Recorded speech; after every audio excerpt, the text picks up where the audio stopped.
সবাইকে সবাইকে স্বাগতম জানাচ্ছি পাঠশালার পক্ষ থেকে। আজকে আমি আপনাদের সামনে আলোচনা করব ষষ্ঠ শ্রেণীর সাধারণ বিজ্ঞান অধ্যায় 5 এর সরল সমীকরণের বাকি ম্যাথগুলো। তো চলুন আমরা আস্তে আস্তে শুরু করি। প্রথম দিয়ে আমরা দেখতে পাচ্ছি আমরা 24 নম্বর ম্যাথটা করব। 24 নম্বর ম্যাথের মধ্যে কোশ্চেনটা কি সেটা দেখি। কোশ্চেনটা হচ্ছে কোনো সংখ্যার দ্বিগুণের সাথে 6 যোগ করলে যোগফল 14 হবে। তো কোনো সংখ্যা বলা থাকলে তখন আমরা বুঝে নিতে হবে সেখানে চলক ব্যবহার করা হবে, এক্স ওয়াই জেড এগুলো দিয়ে আমরা অঙ্কগুলো করতে হবে। তো চলো অঙ্কটা সমাধান করি। প্রথমে আমাদেরকে সমাধান করতে হলে ধরতে হবে, মনে করি কোনো সংখ্যাটাকে আমরা এক্স ধরেছি।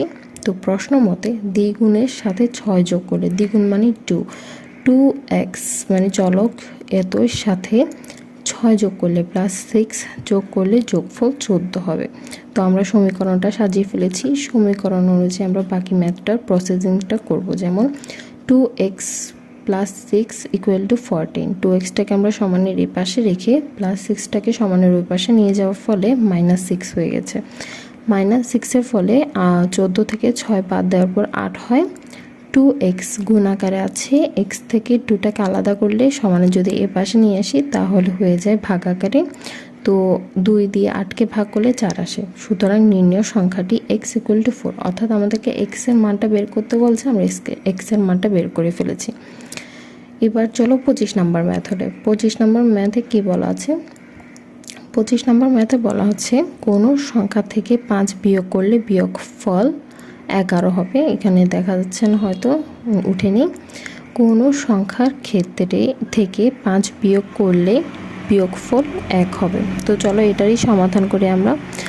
একইভাবে আমরা ধরার ক্ষেত্রে মনে করি সংখ্যাটি হবে y। এখানে তুমি x y z যে কোনোটা ব্যবহার করতে পারো, সেজন্য আমি এখানে y ব্যবহার করেছি। মনে করি সংখ্যাটি হলো y। প্রশ্ন মতে y ইকুয়াল টু, এখানে বলেছে কোনো সংখ্যা থেকে 5 বিয়োগ করলে, তাহলে y থেকে -5 বিয়োগ করলে বিয়োগফল হবে 11। তো আমরা সমীকরণটা রেডি করেছি, y -5 ইকুয়াল টু 11। তো আমরা ক্যালকুলেশনটা করব, বা yটাকে আমরা সমানের পাশে রেখে -5টাকে ওই পাশে নিয়ে গেলে +5 হয়ে যাবে। 11-র সাথে 5 যোগ করলে 16 হবে। সুতরাং নির্ণেয় সমাধান y ইকুয়াল টু 16। আমরা 25-এর আনসারের মানটা পেয়ে গেছি, সেটা হচ্ছে 16। y এর মান হবে 16। নেক্সট ম্যাথটাতে যাই আমরা।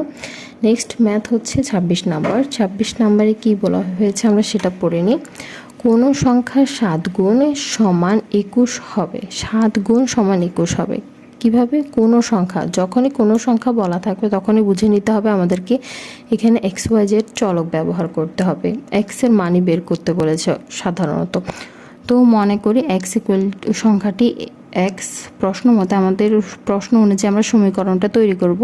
সমীকরণটা 7 গুণ বলেছে, তাহলে 7 গুণ হলে 7x ইকুয়াল টু 21 হবে। তো আমরা এক্সট্রাকে এ পাশে রেখে 7 তো গুণ আকারে আছে, গুণ আকারটাকে আমরা ওই পাশে নিয়ে গেলে ভাগ আকার হয়ে যাবে।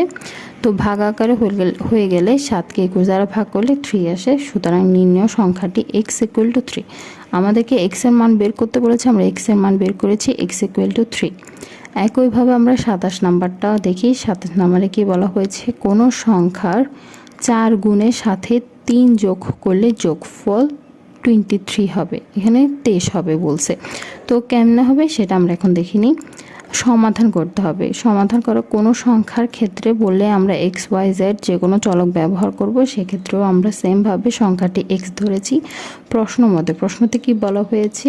4 গুণের সাথে 3 যোগ করলে, 4 গুণ মানে হচ্ছে যে সংখ্যাটা ধরেছি তার সাথে 4 গুণ, 4x প্লাস 3 যোগ করলে, 3 যোগ করলে সমান হবে 23, মানে 23 হবে। তো ক্যালকুলেশন করলে প্রথমে আমরা 4xটাকে রাখবো ইকুয়াল টু সমানের ওই পাশে নিয়ে যাব, প্লাস 3টাকে নিয়ে গেলে -3 হয়ে যাবে। 4x equal to 20। এবার x এর সাথে 4টা গুণ আকারে আছে, গুণ আকার থেকে ভাগ আকারে চলে যাবে, সমানের ওই পাশে গেলে ভাগ করলে 5। সুতরাং নির্ণয় সংখ্যাটি হবে x ইকুয়াল টু 5। তো তোমরা বুঝতেই পেরেছো অঙ্কগুলো। আমি এখানে 24, 25, 26, 27 মেথডটা করে দিয়েছি। আশা করি তোমরা ভালোভাবে বুঝতে পেরেছো। তো আজকের জন্য এইটুকুই। পরবর্তীতে আরেকটা পার্ট নিয়ে তোমাদের সামনে আসবো। সে পর্যন্ত ভালো থাকো, সুস্থ থাকো।